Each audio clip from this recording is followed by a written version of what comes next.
Is your relationship full of snide comments or criticism or long periods of silence?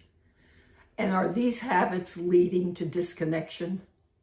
In this video, I'm going to give you the 6 serious signs of disconnection and then tell you how to turn that around, get back into contact, get back to feeling connected with more affection and more intimacy.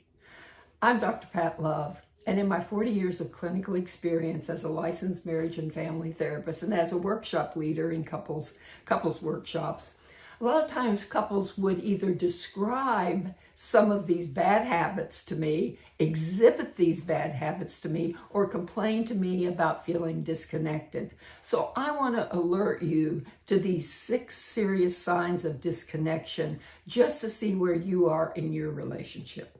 Number 1. Unilateral decision making. In other words, if you used to consult your partner, discuss with your partner, get your partner's input on decisions, but now you're making those decisions on your own, you may be thinking much more like a single person than a committed person. Single-minded unilateral decision making can be a huge disconnect. The second thing, are you having more fun with other people than you are with your partner? Now, there's nothing wrong with having more fun with your friends and family and other individuals, but remember, people bond around fun. And if your relationship doesn't have those fun moments, you're robbing it of life-giving energy that leads to connection. So lack of fun with your partner is a serious disconnect. Number 3, has your talking been reduced to maintenance or meaningless comments? Did you empty the dishwasher? Yes. Will you be home at the same time tonight? Yes. Did you get the oil change? Yes. Just maintenance, which doesn't make you feel connected, it's not personal, doesn't touch your heart. And at times it can even feel meaningless. So if you're having this meaningless contact, I can't even say it right, this meaningless contact, this meaningless communication, or it's just maintenance, that's another serious sign.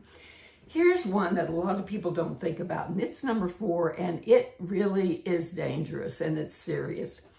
Having negative thoughts about your partner or your relationship, or your partner having negative thoughts about you or the relationship. The human brain has mirror neurons, which enable us to feel what other people are feeling, even if they're not saying any words.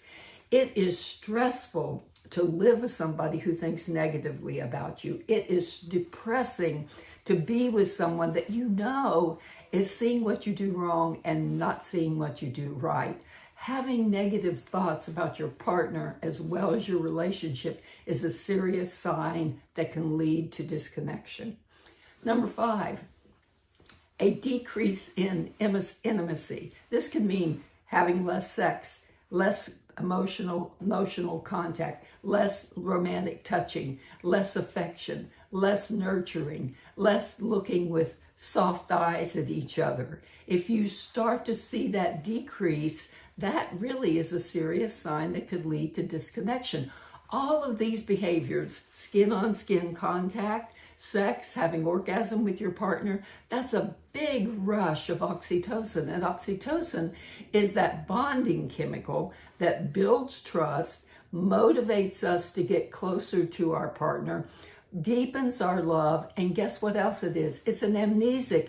It makes us forget the hard times. It makes us forget the disappointments. So if you're having a decrease in intimacy, that is a big, serious sign that can lead to disconnection. The last, number 6, is you argue, but you don't make up. Now, arguing doesn't predict anything. Happy, stable couples argue. Some families love to argue. Some couples love to argue, but they don't let it build up into resentment. And they make up. They go right back to intimate connection. So if you're arguing, but you don't make up, what you're probably doing is storing resentment, which can seriously lead to disconnection. Those are the 6 serious signs. So here, what do we do about it? Here's how you turn it around. Imagine you're in a restaurant and you look over and you see this couple and you just know they're connected. What are they doing? They're showing extreme interest in each other. They've got one another's attention. They're looking with those soft eyes. They're smiling. They're perhaps laughing. They're animated. They're leaning in toward each other. And you just know that these two people are feeling connected in that moment. You've been there. You've done that. And you can do it again. And you might say, well, I don't feel like it. I don't feel connected. So how can I do that? Because I don't feel connected. That's backwards. You know, people say, I have to feel connected before I do these kind, loving acts. No, the kind, loving acts lead to connection. Don't be afraid to be the first one to institute these kind, loving acts. And number two, don't be afraid to say, you know what? I want to be closer to you. I want to feel more connected to you. What's one small thing I can do to feel more connected to you? Tell me, let's move toward each other. You know, we all want to be wanted. We all want to feel loved. We all want to be desired. So letting your partner know that you would like to be closer is a move toward being reconnected. The other thing you can do is recall some of those fun times, those good times that you used to have, and then reinstate these habits. You know, the number one reason why most couples quit doing loving romantic activities is because they work. They do these romantic activities. Remember that time when we used to sit up on the hill behind the stadium and watch the game for free, and we had a blanket and we took a picnic? We do those romantic activities, and they work, and we feel good, and we feel connected, and then we think, well, we're connected, we don't need to do it anymore. No, it was those very activities that made you feel connected. And then another thing to do that's always so easy, and you hear me say it again and again, show appreciation. Show appreciation. But here's my last one, and it's my favorite. It's called 4x4. The number 4x, 4x4. And any single day, we have 4 moments of transition. When you wake up, when you go about your job or work or your chores for the day, when you come back home after work or finish your chores for the day, and when you go to bed. Okay, those are the 4 transitions of the day. We're most amenable to change during moments of transition. So here's what I advise you to do. Whomever wakes up first, make loving contact with your partner. Skin on skin.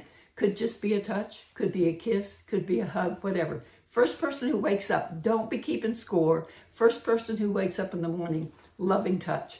First person who goes about the business of the day, before you do it, loving touch with your partner.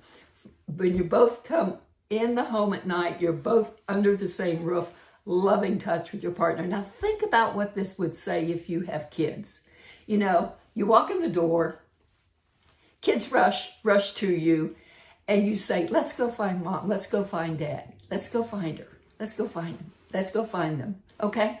Just think of how secure that makes kids feel. So that's the third transition. And the last transition is before the first person goes to bed or goes to sleep at night, make loving contact with your partner. That will turn it around and you feel connected. And again, I so thank you for listening. If you really like this practical, research-based information, check out my course, Waking Up in a New Marriage. I hope you will.